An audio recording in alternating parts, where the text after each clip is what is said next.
Portland is a little excited to see y'all. How exciting. And we are excited to be in Portland. That's right. Because you know Portland is the best city, right? Seriously, what an honor it is to share the stage again with you, Secretary Clinton. And Chelsea, I have followed you. We follow each other on Twitter, and I have to say, we're going to get into Twitter later. I have some Twitter questions for both of you. But I just am so excited to talk to you about this extraordinary book, The Book of Gutsy Women. The two of you being among my personal list of gutsy women, really. And yeah. What an extraordinary, you're all going to get the book as you leave. And it's such an interesting book, I think, in part because we get to hear a lot about women many of us are familiar with. We get to learn a lot about women we don't yet know. And I think most movingly, we really get to hear what the two of you think about these women, how you came to write about them or to be inspired by them. And so I wanted to start with that. Can you tell me, like, how did this book begin? Why did you write it, and why did you write it together? Well, first of all, I'm thrilled, Cheryl, to be with you again. And it is, I think, goes without saying that you have demonstrated how gutsy you are over and over again. And your book, Wild, I think is a handbook for women trying to be gutsy and follow your example. And I want to thank Powell Books, particularly Jeremy Garber, who has helped to put all of this on. And I know that Governor Kate Brown is here. And, you know,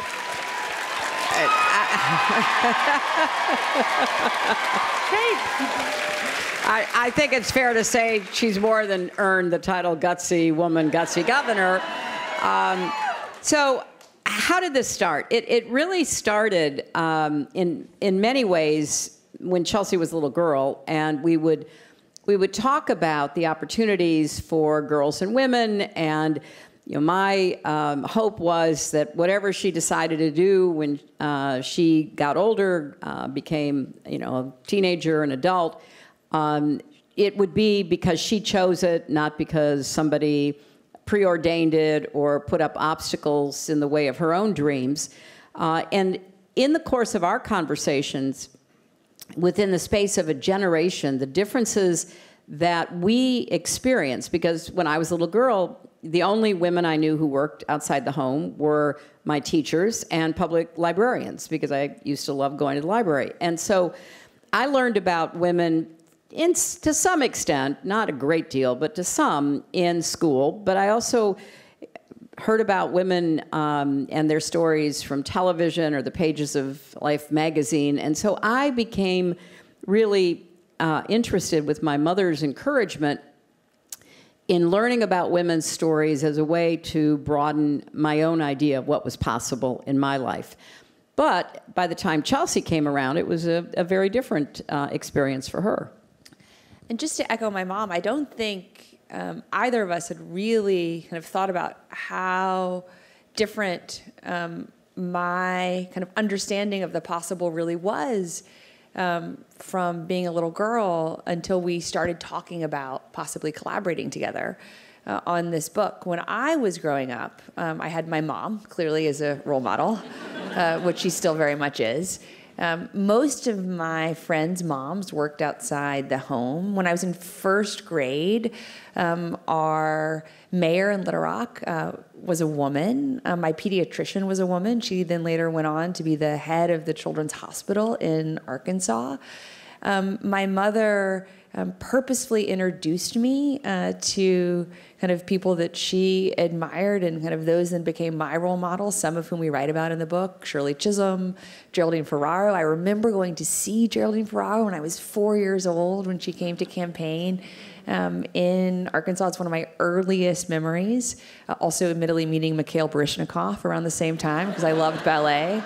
And I just am so thankful that my mom kind of similar to what her mother had done, kind of brought these women kind of very much into my life. But I also just had this kind of ecosystem of really gutsy women who were my friends' moms. And we write about Sally Ride in the book and her kind of, I think, such kind of acute but painful quote. It's hard to imagine what you can't see. And I just had so much more visible in my life than my mom had, partly because of my mom, but also because of the change that had happened in a generation. But you met Sally Ride when you were, how old were you? Oh, I did meet Sally Ride. There's a laugh in my voice because I met her at my space camp graduation. I'm not laughing because I went to space camp. I loved space camp. I'm laughing because I was so nervous when I met her that I literally tripped and fell on my face in front of her. Sort of like prostrated myself, but really just that I had her and then later Mae Jemison and I kind of all these amazing kind of women scientists to look up to. And hopefully we'll talk a little bit about Title IX later, but kind of just understanding how much it had to happen for me to have these role models was another real joy of doing this book together. But I also think, Cheryl, that part of what motivated us is that these stories are still not as well known as they need to be. And literally, the book could have been 1 million pages long if we had included everybody who we wanted to. We started off with lists of hundreds and hundreds and hundreds of people and had to cut it down and wrote over 200 essays, and then had to cut it down some more to get to the 103 we have. But the reason why I say that is because there is still not enough attention paid. And it's not only what they did, as important as that is, but how they persisted, how resilient they had to be, how to keep going in the face of obstacles and criticism and even ridicule and contempt for what they were trying to achieve.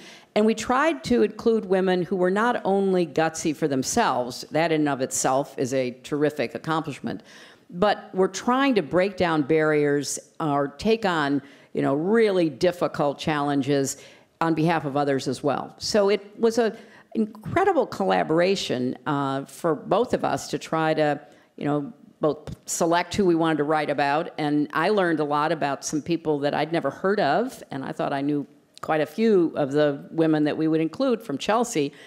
So that's how it came to pass, and it's been something that we hope sparks a conversation about gutsy women that everybody knows. So how did you get it down? Is it to 103?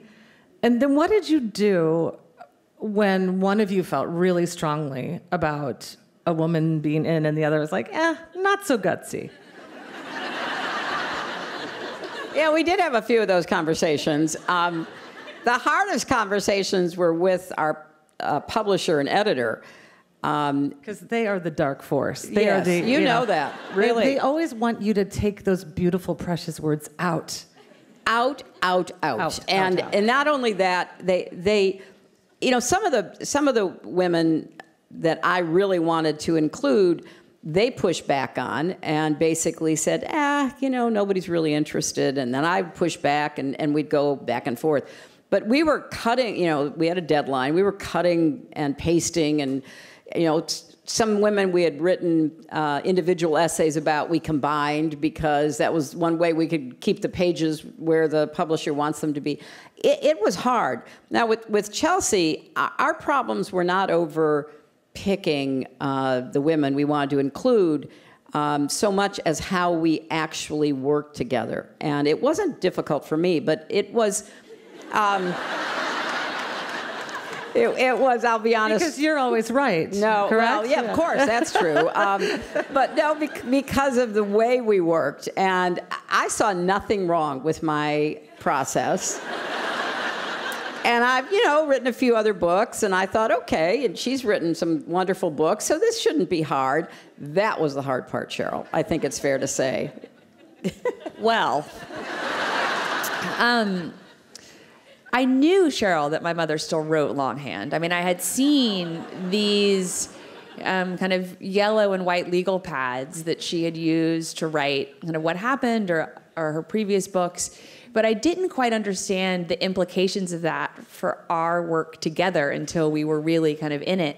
And I would send her, like the essay about Alice Coachman and Wilma Rudolph, and I'd send her kind of my essay on like Claudette Colvin, who we later merged with Rosa Parks.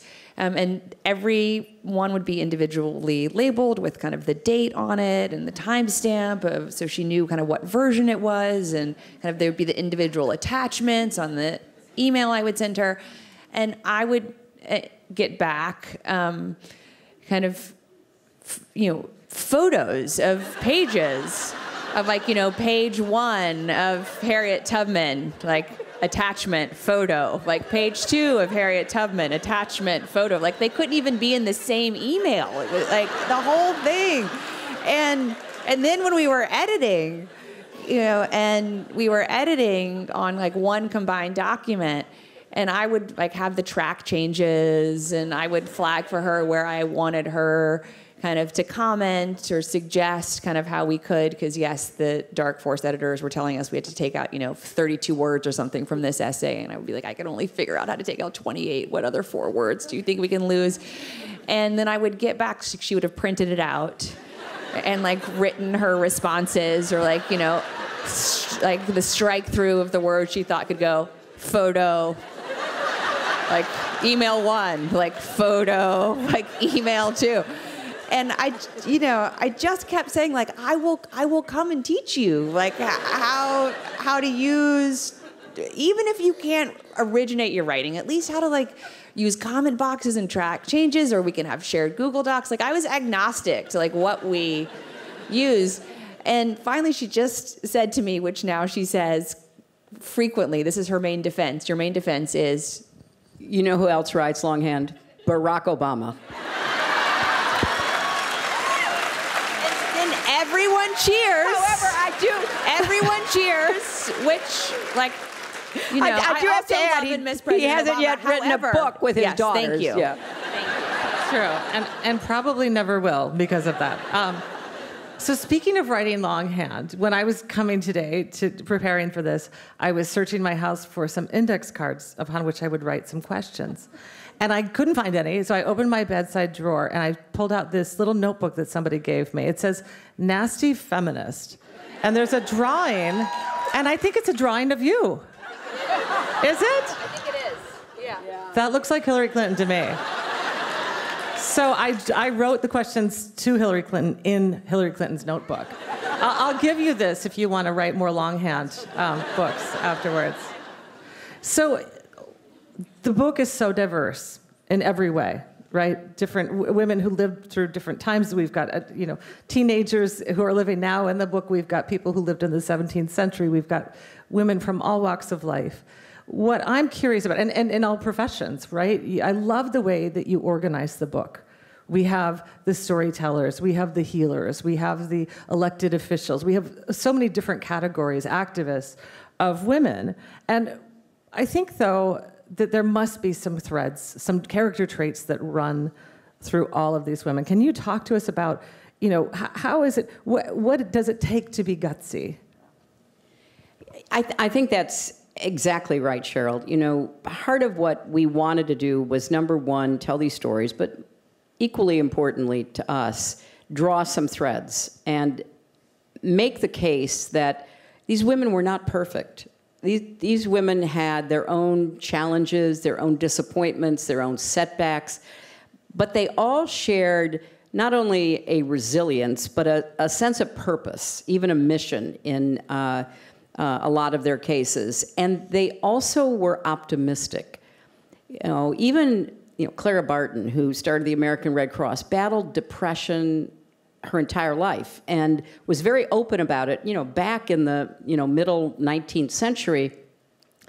And you look at how these women came to their purpose, or why we believe they were so gutsy. Some knew what they wanted to do from the very beginning. Billie Jean King interviewed us at our opening event in New York City, and she said from the time she was 11, she knew she wanted to be a tennis player. And she was good at it, and she never quit, and she just kept getting better at it.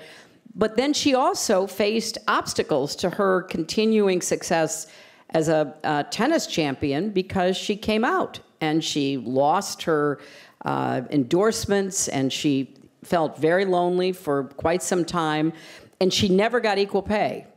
So you think of somebody who, from the time she was a little girl, wanted to do that, whereas Sally Ride wanted to be a professional tennis player. And she never thought she was good enough, and said, you know, she didn't have a good enough forehand. So she went into science and becomes the first American woman astronaut in space. So very different early stories. And then some women are struck by tragedy or some kind of conflict that they just can't walk away from. You know, like Malala, who is shot in the head by the Taliban, left for dead because she was a young girl, you know, 13, 14 years old, when she was speaking out against the Taliban preventing her from getting an education. Nearly lost her life, made a really incredible comeback. And she knows she can't go back to her country. She knows that she's on their wanted list. And so she continued her education and she continues to speak out. Or Greta Thunberg, you know, a 16-year-old girl, right? Who gets so disgusted by people in power who won't do what we know needs to be done to save our planet from the effects of climate change. And so she goes by herself to have a climate strike. So she herself, you know, people thought, well, what difference would it make, this, you know, little Swedish schoolgirl, autistic, sitting by herself at the Swedish Parliament building protesting the lack of action on climate change, and her speaking, all the rest of it, because she believed with all her heart that she was trying to stand up for science. So it's fascinating to see how each of these women came to their choice to stand up and be gutsy. And I hope that everybody who reads this book sees something that they can learn from and take, you know, into their own lives and their own work. And, you know, I would just add, Cheryl, thank you for what you said about the categories. We did want to have some kind of structure in the book and around the essays. And yet so many of the women could fit into multiple categories. You know, listening to my mom kind of talk about Greta and her just indefatigable defense of science and advocacy for kind of urgent action based on what we're hearing from the scientists also kind of made me think about our essay on vaccinators, because we know that kind of the science of vaccines is constantly under assault. And you know, we have millions of kind of under-vaccinated and unvaccinated children in our country, and many millions more around the world. And yet, so much of kind of our ability to even sit in this common space in flu season is because of vaccinations. And you know, so many of the people doing the important work oh yeah, thank you for the person who shouted out vaccinations twice. You know, doing the important work of helping to kind of educate parents in particular, but really everyone about the science around kind of vaccinations and why it's so important that we vaccinate ourselves, kind of for ourselves, but also for those who can't be vaccinated yet, like my 2.5-month-old son, who hopefully is sleeping backstage. You know, are often women, you know, pediatricians, nurses, community health workers, kind of public health workers, and you know, we put them in the healers, but they also could be in kind of the activists and advocates category. And so we hope that kind of these stories of gutsiness make sense in their own categories, but also are really transcendent of them. So I want to ask you both about qualities that I've seen in you that I really think of as core to being gutsy. So many of the women that we've mentioned on this stage have, you know, great accomplishments, right? We know that they did great things in the public sphere. But I think one of the most powerful ways that we're courageous is in the ways we conduct ourselves, right? The way we live. Chelsea, over and over on Twitter, here we go with the Twitter part. What I see, do any of you follow Chelsea, and do you know what I'm going to say here? So sometimes people say unkind things to Chelsea Clinton. And sometimes they say vicious, horrible, ugly things. And what I see you doing over and over again is acknowledging those things, not just ignoring them, acknowledging them and answering them with your kindness, your humor, your generosity, and always your good wishes, I think, even to the people who have said horrible things about you or your family. And I'm curious about, the role that kindness is courage plays in your own life. And if you could tell us about one or a couple of the women in your book where you see that reflected in the work, the important work they've done in the world. Well, thank you, Cheryl. I think in some ways, my life prepared me for kind of the social media reality that we live in today.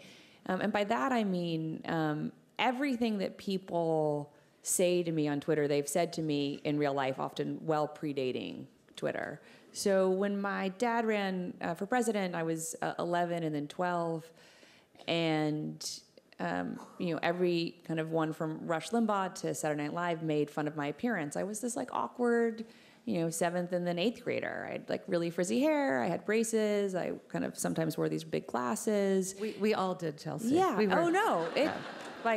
And I wasn't obsessed with my appearance. I was far more focused on was I going to be able to, I don't know, win a prize in the science fair or complete a double pirouette in ballet class. I was focused on other things, but kind of these adults were focused on my appearance. And so, Rush Limbaugh and Saturday Night Live and plenty of others, but I picked those two because they're ostensibly on opposite ends of the political spectrum, would say things like, the Clintons have a cat socks. If Bill Clinton wins, they'll also be bringing their dog Chelsea to the White House.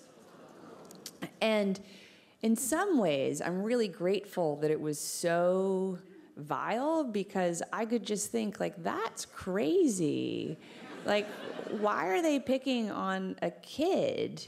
I actually think about this a lot with the horrific things that are said about Greta Thunberg or all of our courageous gun violence prevention kind of young activists, including here in Oregon. Why are these adults so nasty and vicious? And I think sometimes the answer is because they're clearly threatened, and sometimes the answer is they're insecure, and probably oftentimes the answer is both. And so I share that because kind of when I decided to kind of confront with radical kindness, even just a teeny tiny small fraction of the kind of vitriol on Twitter, I did it because I wanted to try to diffuse it and show that we can engage kind of from a forceful place of kindness while kind of calling out science denialism or homophobia or general meanness or anything else that kind of is in the ether any day. But also because when I was a kid, I didn't have any models really for how to deal with what was happening because the things that would get said by Rush Limbaugh would then get repeated to me in the hallways at school. And thankfully I had really good friends, and thankfully I kind of again was that's not about me, that's about you. Why are you bothering me as I'm getting my biology textbook out of my locker? But I didn't have anyone really to look to. I just sort of had to do what felt right to me and kind of be the person that I wanted to be any given day. And I know that so many people, and particularly women, are constantly having to deal with the barrage of criticisms about our appearance, our voice, kind of what we're saying, what we're not saying, kind of what choices we make in our lives for our bodies. And I just decided, Cheryl, at some point, I had to be more engaged because it felt like the right thing to do for me and the person that I want to be in the world. But also, just in case it helps kind of anyone else who's dealing with kind of any other bullying, to call it for what it is, in their own lives, because I wish I would have had role models when I was a kid.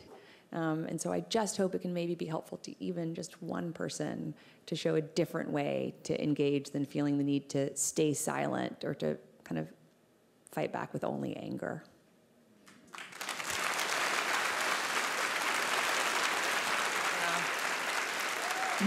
Well, so many of us, I mean, I'm always rooting for you, and I do think that I think that you have an impact. Whenever we choose kindness, when we could choose anger instead, I think we win. So thank you. Hillary, a few minutes ago when you were describing the traits you found common among the women in your book, I thought, well, you just described yourself. A woman, right. A woman who persisted against many odds over so many years, over what are we now on to over 4 decades in public life.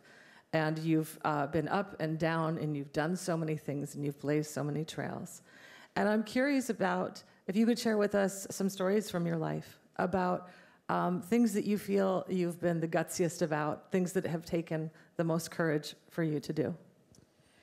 Well, I don't claim any, special position on this, because I think I have so many friends, so many people that I've known who've dealt with, really difficult, sometimes tragic experiences.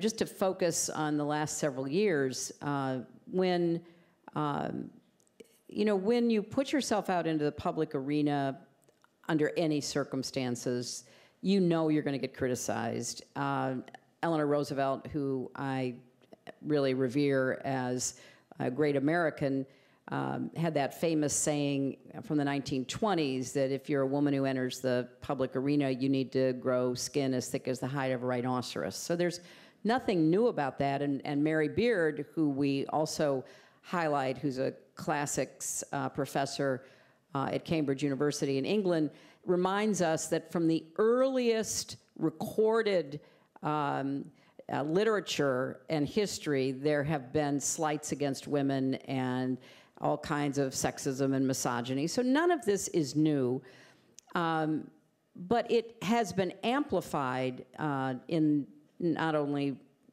social media, but also I think the sense that people have that they can say or do anything these days. Some of it is,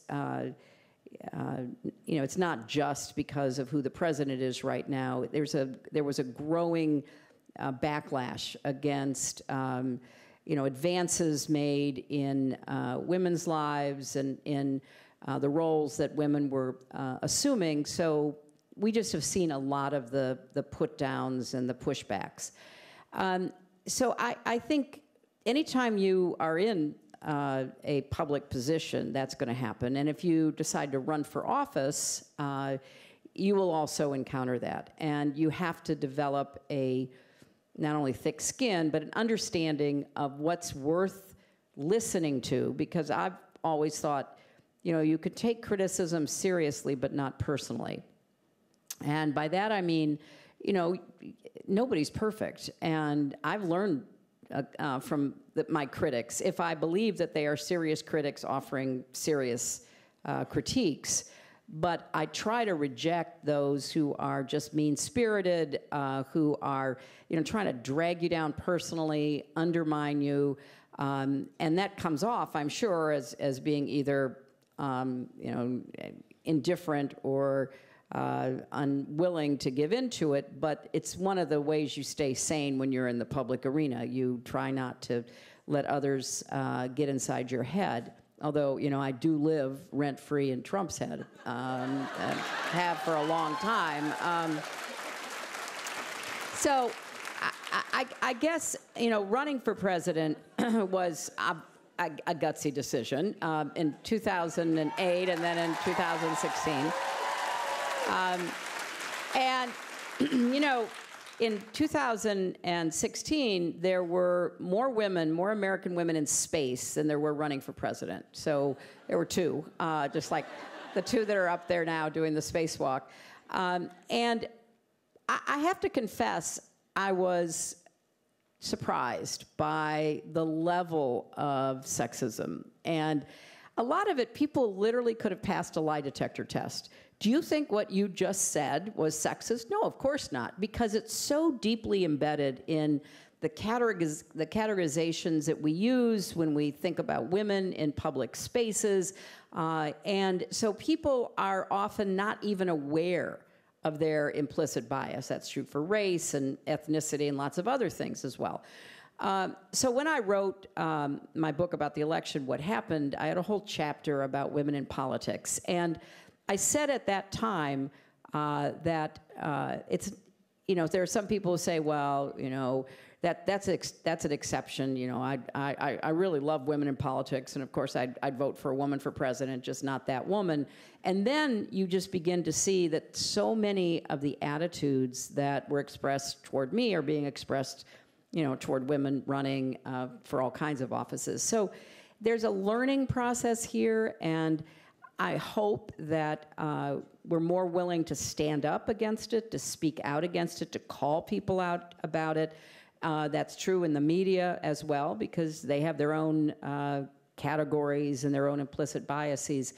So I guess it takes guts to do it and to keep going, but it should be a lesson that it shouldn't be this hard for women to be in the public arena. And that's what I hope we can learn from the book and elsewhere.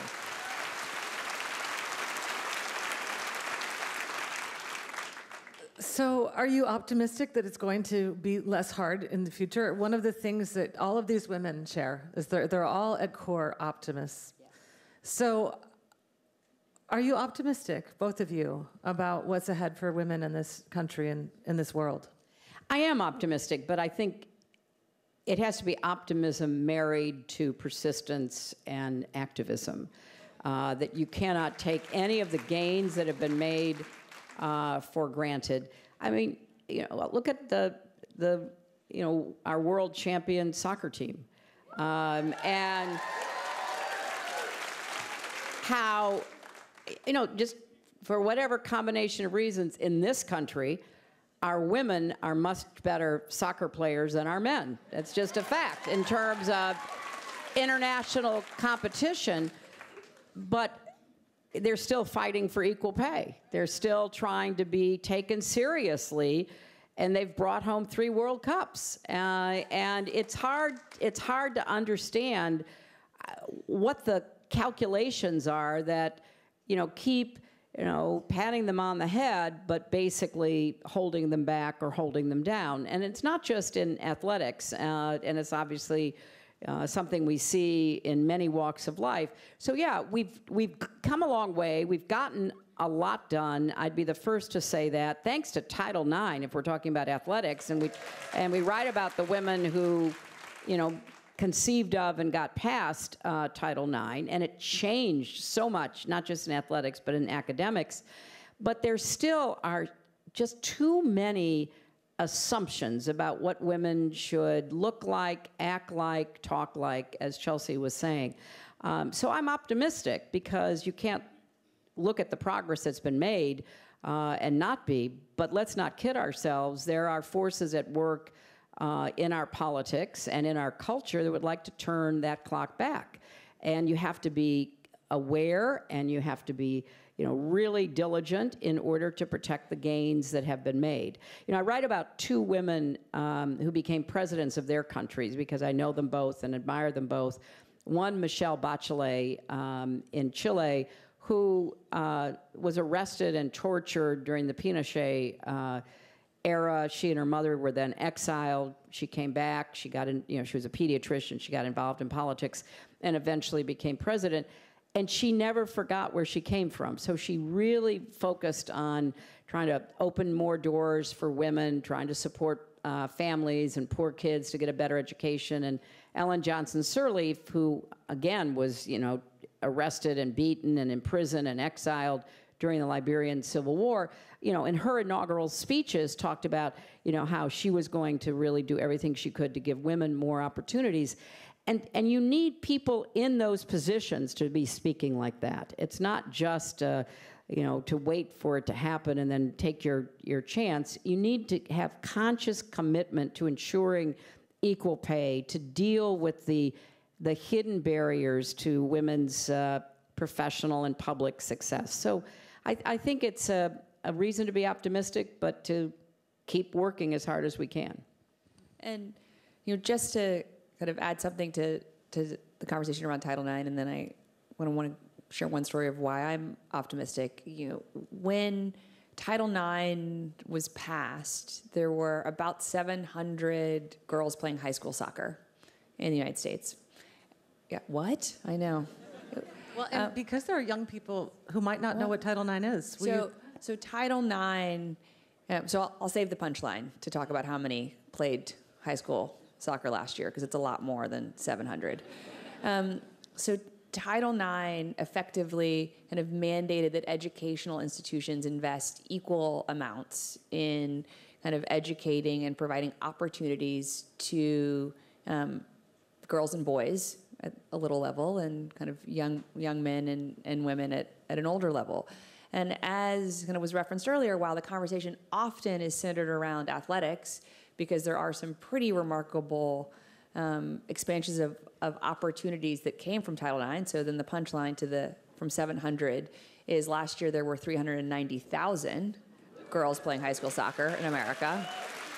Is it also radically expanded academic opportunities for women. One of the women we write about is Vera Rubin, who is largely credited for helping to prove the existence of dark matter, so the vast majority of our universe, and is kind of largely seen kind of by colleagues in her field, and particularly her specific branch of physics, as kind of being one of the inexplicable misses from the Nobel Prize. That she wasn't kind of so recognized, although she kind of was recognized with other prestigious honors, including kind of the gold medal from the Royal Astronomy Society in the UK.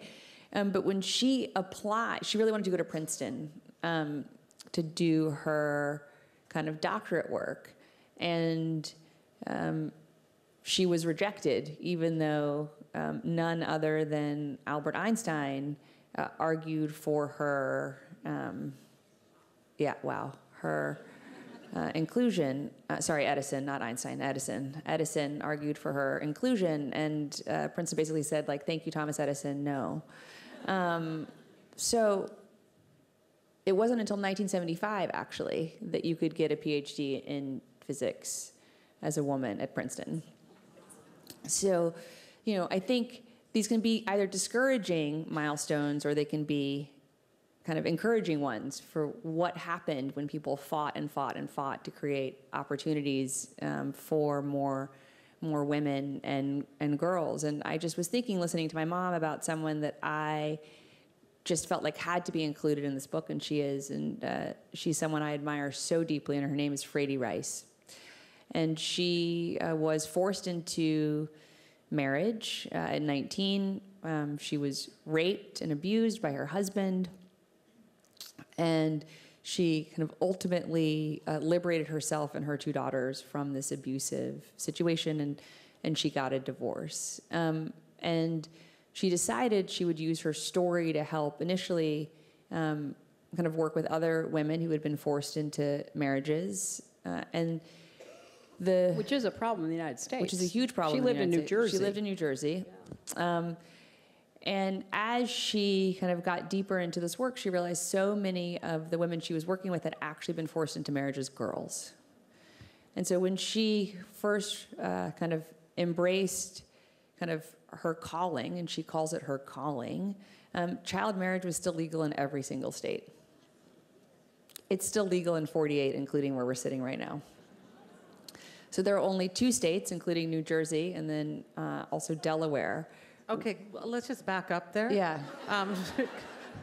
Oregon, what? Tell us. So in 48 states, there are still ways in which children can be married. The challenge is often the ways in which children can be married is because their parents give their consent. But it's often the parents who are forcing children into marriage. Now, why is this such a big problem beyond the obvious? Like, it's a violation of girls, and sometimes boys, particularly girls, human rights, is that you can't enter into a legal contract until you're 18 in general. So if you want to get a divorce, you can't legally hire a lawyer to help you get a divorce. You also often are, in most states, and I don't know if this is true in Oregon, but it is true in New York, like you're viewed as a runaway if you leave your kind of forced marriage with your husband and try to find sanctuary in a shelter. They won't take you unless you have your parent with you. But your parent kind of effectively trafficked you into marriage in the first place. So it's why it's so important, Cheryl, that we have like no exception bans on child marriage, like not until you're 18, because it's really ludicrous. And really, let's face it, like 24 is more advisable. Well, like, it's just ludicrous that you can be married, right? You can be married, but you can't get a divorce, right? And there are also clearly challenges, particularly with the rollback of reproductive rights around the country, in which kind of young women are being stripped of other agencies for being able to make choices around our bodies and selves. So Frady, right, she started, there were 50 states where it was legal for kids to get married. Right now it's 48. She's making real progress in Massachusetts. Is kind of the next horizon, which is important because they actually do have minimum marriage ages in Massachusetts, but it's 12 for girls. So if you take nothing away from tonight, hopefully you're going to take away maybe trying to ban child marriage here in Oregon. And thank you, Frady Rice. And it's called Unchained at Last, her organization. Well, we do have the governor in the House.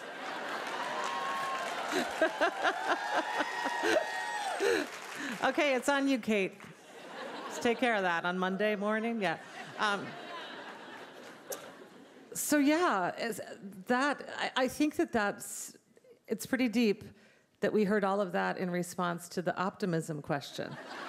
Well, I think the optimism is two states, and, right. and Frady's not going to give up. And I mean that it is a long game. Change is a long game, right? And to keep that perspective, I always try to remember that in these last few extremely difficult years.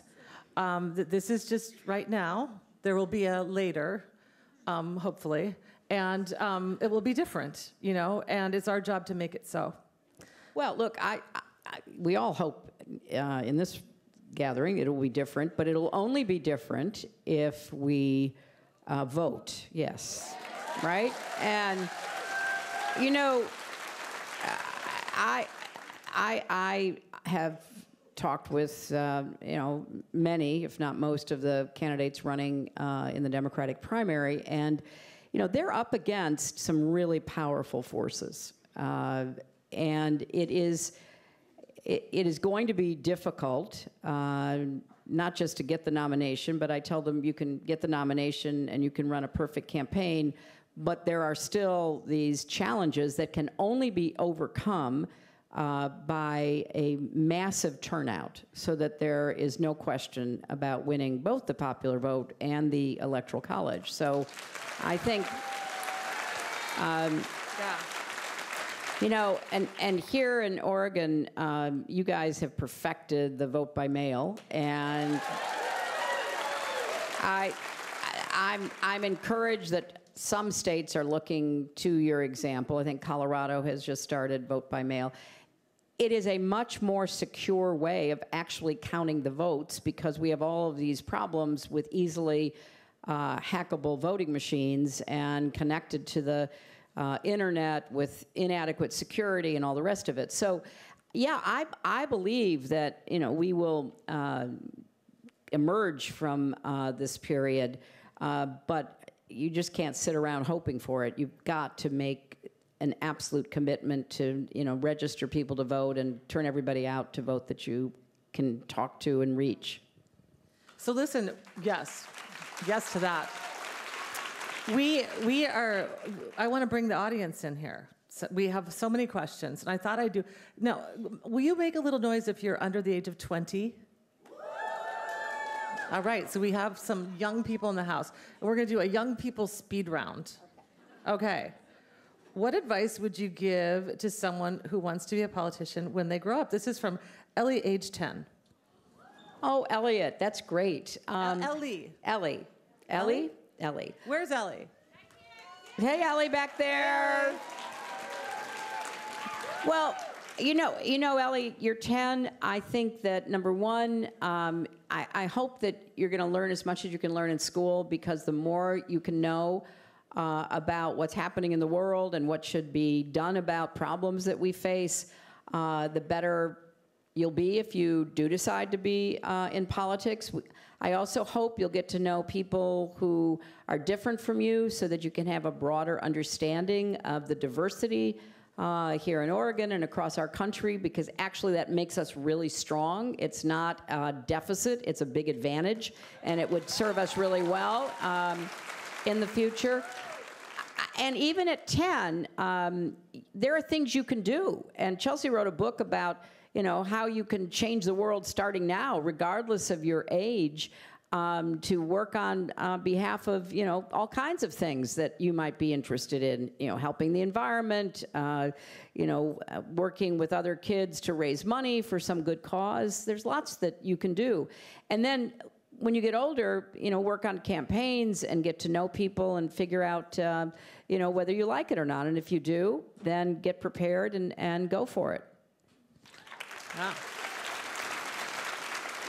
Okay, this one isn't signed, but I think it might be from my friend Eliza. It's my favorite question of the night. You'll know why in a moment. What was the most important lesson you learned from Nancy Drew? Did Eliza ask that question? No, who asked the question?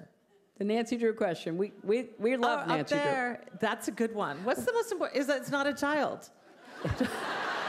And it's a man and a child? Not a child. We love Nancy Drew. I love the question. Well, first of all, it's great because both Chelsea and I read Nancy Drew, and I'll let her speak for herself. But when I was a young girl reading Nancy Drew, she was the bravest, most interesting, exciting girl I knew. Because there she was, 16, she got her own car, she got to drive around, she got to solve mysteries. Her father let her go do all of this, you know. It was very much unlike my life. And so I loved reading about a young woman who was intrepid and fearless and, you know, brought wrongdoers to justice. I also loved the fact that she wore pants, which made a big impression on me at that point. I was really lucky that my grandmother, my mom's mom, saved her Nancy Drew books. So I actually got to read, like, literally the same books that my mom had read. And while that was, like, such a gift to be connected kind of to my mom's experience reading Nancy Drew, you know, decades before, it also was great because I got to read the original Nancy Drew. And Nancy Drew got edited, effectively, in the late 1960s and 1970s. So she stopped wearing pants and started wearing dresses. And you can truly see kind of the devolution of Nancy Drew on the covers of the later novels of the same stories. So, you know, she would be standing in trousers, like on a ladder in the version I was reading, and then kind of that same book, she would be kind of standing in a dress on a ladder. She got softened, like, around the edges. Her language became less sharp. Thankfully, now we've gone back in many ways to the original version. So kind of Nancy has had kind of a devolution and then a revolution. And thank you, back to the, like, OG Nancy Drew. And so I learned not only kind of from her just, like, indomitable spirit, and I knew it was totally improbable that the 16-year-old was, like, off solving mysteries in her car, and her dad didn't really seem to be around very much, and she would write him letters from wherever she would be, and that I knew that was kind of impossible, but that she kind of had doubts only about kind of the course she was pursuing to solve the mystery, but never doubts about her ability to solve the mystery, I think was a really kind of profound lesson. And I also kind of learned the kind of derivative lesson of like, don't let people change your original story. That's right, yeah. Okay, last one from the kids section. This is from Olivia, age 10. Olivia, where are you? There are probably like 7 of them. Yeah, there we go. She says, what was your favorite thing about running for president, Hillary?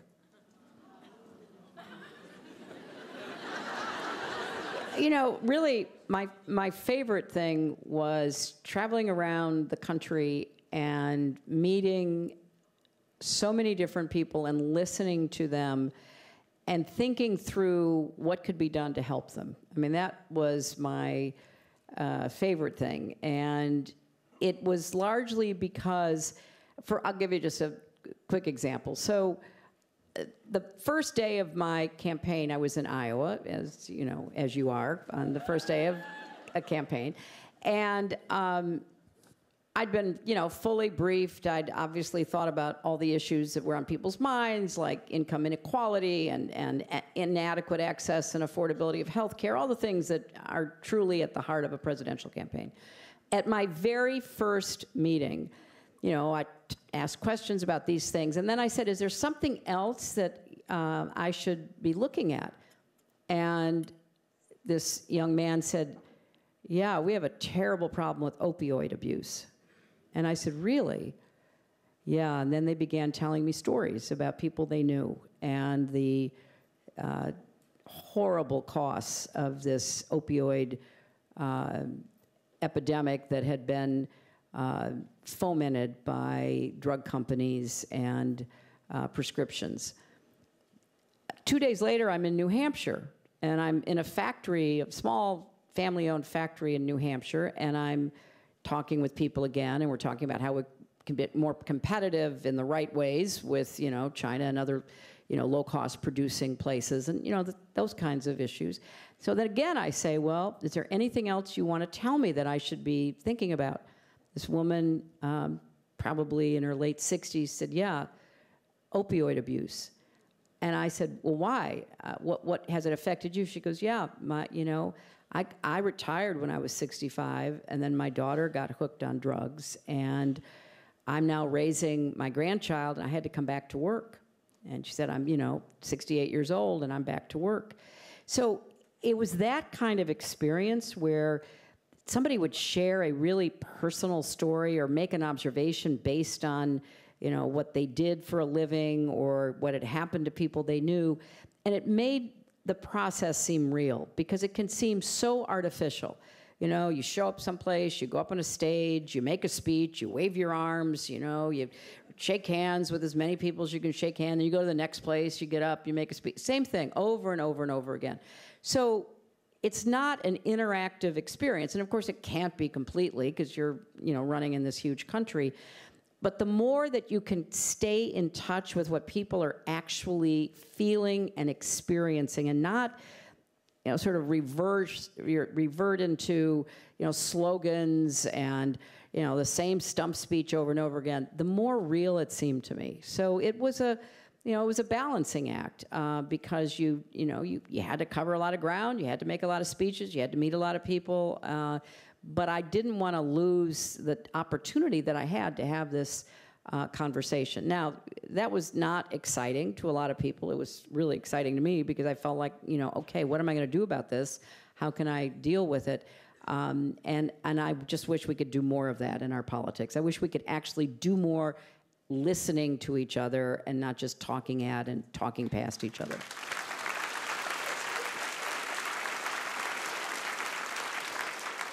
Okay, maybe, Chelsea, you can take this one. You and I, both mothers of boys and girls. I have a boy and a girl. You have 2 boys and 1 girl. This question is, I have a 1.5-year-old son. What are your 3 best pieces of advice for raising him to be an ally and a feminist? Well, I think that you're kind of already asking those questions means you're probably on the right track. Because I do think, you know, in my own experience with having a daughter and a son who are now engaging in the world, because our youngest, Jasper, is just 2.5 months old. So I guess he's sort of engaging in the world, but not really vocalizing, at least yet, kind of what he's perceiving or asking questions, is I see what a profound effect kind of the stories that we share with our children and kind of what they see around them really has on them. So I guess my main piece of advice would be to just surround kind of your son with as many stories of kind of strong and powerful and gutsy women, but also of boys who are supporting those women. And, you know, I reference a couple of kids' books in the Book of Gutsy Women, because I do think children's books are often the first place kind of where we say to kids, here's what's possible or here's what isn't. And one of our favorite books right now, and has been for quite a while, is a book called Mary Wears What She Wants. It's a great book. Oh yeah, there were like one applause and a woo. And it's a story about Dr. Mary Edwards Walker. She was the first, and she remains still the only American woman to receive the Congressional Medal of Honor. She received it for her service during the Civil War. She was a surgeon. And after the war, she continued practicing medicine, and she also was deeply involved in the American Dress Reform Society, and to change laws so that women could wear pants. She was arrested multiple times for her temerity in wearing pants. In the early 20th century, in kind of a last gasp of trying to crush the suffrage movement, Congress stripped her of her medal, and other women who had been kind of given different honors. She refused to give the medal back. She was buried with the medal. Many decades later, President Carter posthumously reinstated the medal. But what's great about this book isn't just like you see kind of little Mary fighting for her right to wear pants to school, but you see at the end like how excited all the girls and the boys are that everybody gets to wear what they want. And I think that's really important for my daughter and my son. Kind of the second place I really kind of felt this so keenly is where we live in New York City, which, since, you know, we like to think we have the best city in New York City. So when Cheryl was like, welcome to Portland, it's the best city, I was like, it's great to be here, but I don't want to lose my New Yorker card. Is where we live. We won't tell anyone. Okay, well, thanks, Cheryl. There's this big building that kind of is constantly being repainted with movie posters, basically. And the first time I ever saw my son really notice, it was Wonder Woman. And so still, to this day, if you ask both my daughter and my son who their favorite superhero is, they both say Wonder Woman. And I think that's really, really powerful. And, you know, he likes dressing up in the Wonder Woman outfit with the shield and the lasso of truth, like, just as much as she does. And so just all these things that might individually seem small, I actually don't think individually are small, but collectively, I think, help him feel like he wants to be part of her story, and he wants to help her with her story, and he wants to know that that's just as important as his own, because the stories and the role models we give our kids, I think, help them kind of come to understand how to translate that into their own lives.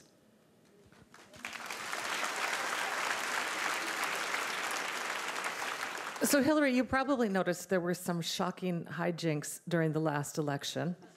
What would you say to people who have lost hope in the American political process? Don't give up. Don't give up. Look, I don't think we even know the whole story of everything that happened. And it is... And again, this is something that I've told the candidates running this time. We know several things. We know a lot of voters had their votes suppressed. I believe Stacey Abrams should have been the governor of Georgia. And you know, very, non-partisan, independent, objective studies have shown that probably 80,000 or so Georgians were prevented from voting. They showed up and didn't have the right ID, or their voter registration was never processed. And, it was just blatant what was done there. And it was also done in other states as well. Wisconsin is a great example of where tens of thousands of people were not able to vote. So we know that happened, and we have to keep fighting it. And we have to keep, putting it on the front burner. And I want to do the biggest shout out to Senator Ron Wyden for his focus on election security, because, it wasn't just voter suppression, as bad as that was. Ron understands that our entire electronic machinery for voting is so insecure. And we really don't know what happened because we've never looked. I mean, the one place we do know that the Russians were in systems. They were in everybody's system, and nobody has really, done the forensics to figure out to what extent. But Ron has done a lot of work in this area, and we know in Florida they were in at least 4 counties, and we know that the Trump administration, through the former director of national intelligence, Dan Coates, has basically said the Russians are still in our system. And, sometimes people look at me when I say that like, oh, when is she going to quit talking about the Russians? Well, I'm not going to stop talking about the Russians because they talk about what Cheryl said. They play the long game. Putin's goal is to undermine not only American democracy, but European democracy. And he's been at it longer in Europe, but he certainly got what he wanted and what he was working toward in our last election. Because I don't care what you think about this issue, the facts are really clear that the Russians conducted a sweeping and systematic attack on our election to help Donald Trump, and they did help him. And so we've got to take on these challenges, and unfortunately, the House, under a really gutsy woman, Nancy Pelosi, has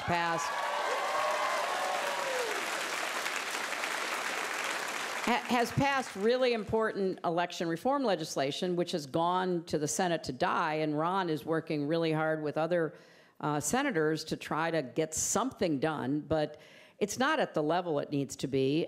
It's very hard to defend against a foreign adversary's military intelligence operation without the federal government being involved. So we have so much to contend with in this upcoming election. So the shenanigans, the behaviors, the incredible efforts that were undertaken to suppress votes, to steal material through hacking and then weaponize material, to propagandize online. And honestly, when Mark Zuckerberg said they're not going to take down totally false advertising on Facebook, it just broke my heart, because we're going to see it at an even more sophisticated level. The one ad they were talking about is an absolute string of lies about Joe Biden, which has been seen many millions of times already. And if you don't think propaganda works, why do companies spend millions and billions of dollars on advertising? Of course it works. And propaganda is a way of changing people's minds. And if you let unanswered lies go unchecked by anybody, lots of people are going to be at least confused, if not vulnerable to believing. But there's a new development on the horizon, which will be deployed in this next election, because all the experts I've talked to said that the propagandizing, the hacking and weaponizing is going to be much more sophisticated.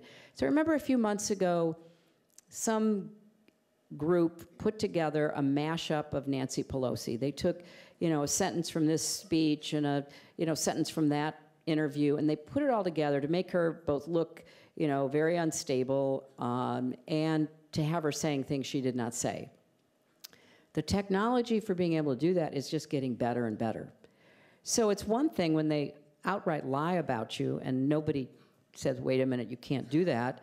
It's another thing if they put the lies into your own mouth and then they post it. So when the Nancy Pelosi video came out, YouTube took it down, Twitter took it down, and Facebook would not take it down. And some of us reached out to Facebook and said, how can you justify this? And their answer is so disingenuous. Well, we expect our customers to be able to tell the difference. Well, let me tell you one thing from the 2016 election, which I didn't know about at the time. But Ohio State did a recent research analytics study where they found people who said they had voted for Obama in 2012 and then voted for Trump. It's a small universe. I basically, doubt that some people were voting that way, but some did. And so Ohio State interviewed these people. They said, okay, what changed your mind? And overwhelmingly, it was what they saw in their Facebook feeds. And there were 3 stories in particular which convinced them to vote against me and for Trump. One, that I was dying, because I seemed to be dying constantly during the campaign. Secondly, that I was responsible for getting weapons to ISIS. But thirdly, and something that was demonstrably, easily disproven, was that Pope Francis had endorsed Trump. Because most people get their news from Facebook. Facebook is the largest purveyor of news in the world. So it was, too late because we didn't understand that this was. We thought, who would believe that Pope Francis, who Trump got into a Twitter war about over what was happening on the border, would endorse Trump.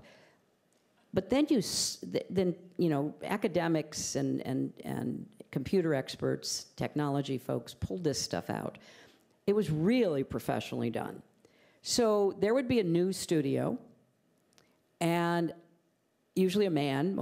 Everyone I saw was a man with American English, speaking about the surprising development about Pope Francis endorsing Trump. Now, those studios and those people were in Macedonia, were in Ukraine, were in St. Petersburg, Russia. But they were going 24/7 to feed this stuff. And how did they know who to feed it to? That's a good question. They knew because they not only hacked and took DNC emails, they hacked into the DNC cloud, and they took all the information that my campaign had stored there for who were going to be persuadable voters that we would be targeting. And then Paul Manafort, who is currently in jail, was delivering polling to a guy named Kaliminik, who was a Russian cutout. And so all of this was being pieced together. And they were using sophisticated psychographics. Has anybody seen the documentary Great Hack? Okay.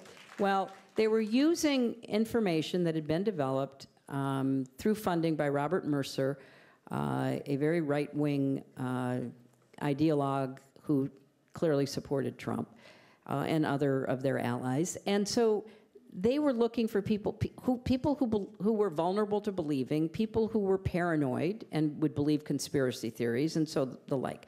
Now, that's what they did in 2016, Cheryl. This time around, based on all the experts that I have talked with, and I've tried to understand this because I feel like I need to keep sounding the alarm, they think it's going to be even more sophisticated and with even more money behind it.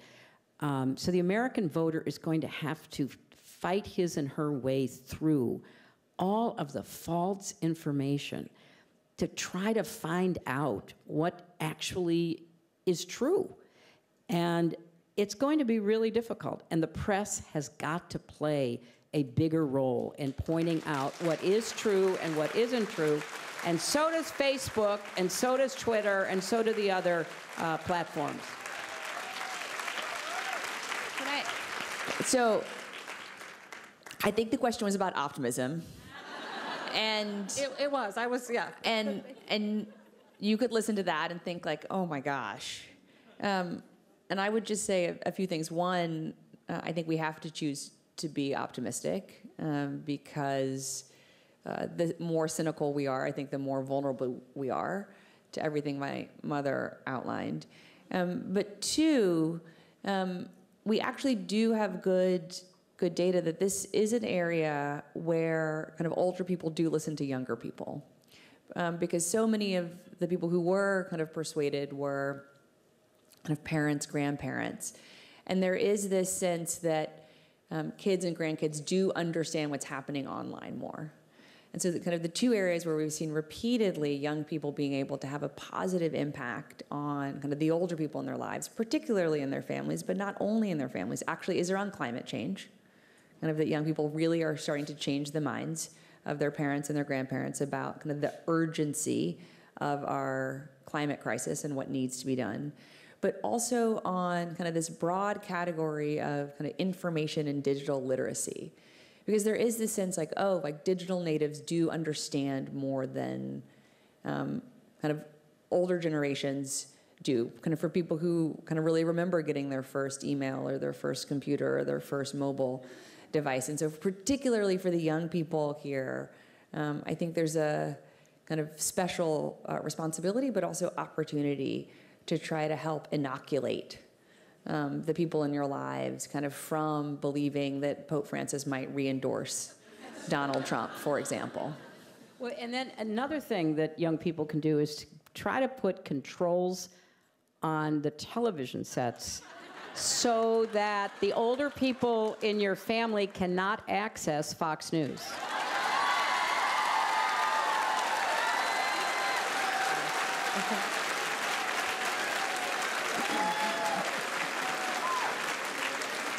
Well, listen, we could talk for many hours, and I really wish we could talk more. But sadly, we are now down to just one last question that I'm sure that you guys aren't even going to answer. But I have to ask it because it's many times in this pile, and it's also in my mind. Who do you support? We could do a sounds like, I bet she's snoring. Or, we could do so maybe if you're not willing to say who you're supporting, I'm supporting I bet she's snoring. But maybe talk about some of the people, the excitement. Really, one of the things I loved of watching the last debate is I just thought, okay, all of these people, or almost all of these people who were speaking, I would feel really excited to vote for them. And so can we talk about that? Yeah, no, look, all that matters is that we win. I hate to be so, sort of simplistic about it. We have to nominate the best.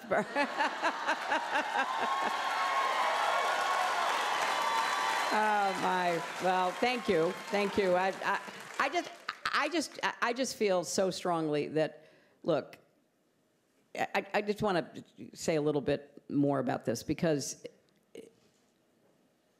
what's going on now with the impeachment inquiry is not a choice. It was an obligation under the Constitution.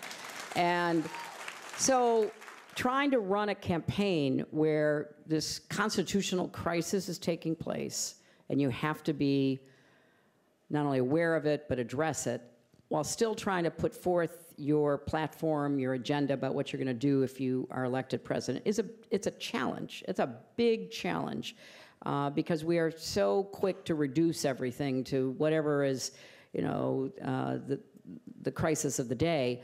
But Nancy Pelosi and the House Democrats did not have a choice after the information about what happened with the president's pressuring the Ukrainian government, and then obviously everything we've learned since. And I say that because more information is coming out, and it will suck up a lot of oxygen while our candidates are out there trying to make their case, put on their campaign events. But we had to do it. I don't know what the outcome will be. I was on the impeachment inquiry staff back in 1974 investigating Richard Nixon, and what we found there is that a very careful, thoughtful presentation of the facts and then applying the law and the Constitution led Republicans on the House Judiciary Committee to actually vote for the articles of impeachment. And when that happened, Republican senators went to the White House and told Richard Nixon he must resign. We also have seen, however, that the current Republican office holders are not willing to stand up to Trump unless they are not going to run for re-election. Now, that's unfortunate, but there may be some good news in that, because a lot of them have announced they're not going to run for re-election. And two of them, one from Illinois, one from Florida, just in the last week, have said they cannot support Trump and that what he has done looks to be impeachable. So if enough Republicans join the House Democrats to vote against Trump, and what's enough? I don't know. You know, a couple of dozen would be great. But, you know, when he lost that vote, as he should have, for the absolute horrible way that he has abandoned the Kurds in a fit of impulse in his conversation with the president of Turkey, he lost a vote. Republicans voted against him. He went really off the edge, even more than usual. And so if Republicans vote against him, that might empower some Republican senators to say, I wasn't worried about all the other stuff. I didn't even care about obstruction of justice in the Mueller report. But the founders put the impeachment clause into the Constitution to guard against the very behavior that he's engaging in. What were they most worried about? They were most worried about, and read Alexander Hamilton, they were most worried about a president who would try to curry favor with foreign powers. And so part of what is happening is almost impossible to believe that in this time we are seeing that from this president. So I say all of that because it's hard to know who's going to be the best candidate to beat this president, assuming this president is still running. I mean, this is a really complicated political environment. And so we have a number of very able, very admirable candidates who are vying for the nomination. But at the end of the day, there are a lot of forecasters who are saying, look, if the economy stays in good shape and he's not impeached, or he's impeached but not convicted, it's going to be very, very hard because of all the advantages he will have on the stuff we were just talking about, like suppression and everything else. So I just want to see who can get the Electoral College, because it won't do us any good to win the popular vote again, which I think actually a number of our candidates could win the popular vote. But at the end of the day, as I know better than anybody, and as Al Gore knows, that is not the game. You've got to win the electoral vote. So right now, let's just support our candidates. Let's have good debates. Let's see who emerges. And we have to vet them, because believe me, they make up stuff about you. And you've got to be, you've got to be in a position where the public and the press don't fall for that again. So we need to vet our candidates by, pushing them hard. That's part of the process. So we see how people withstand what will be a brutal attack on them from the right and the Russians and all their allies. So that's what we should be looking for.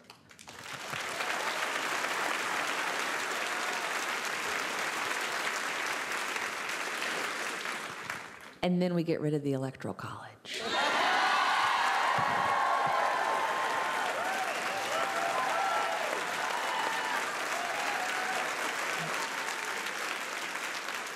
Hillary and Chelsea Clinton, thank you so much for coming to Portland and talking to all of us tonight.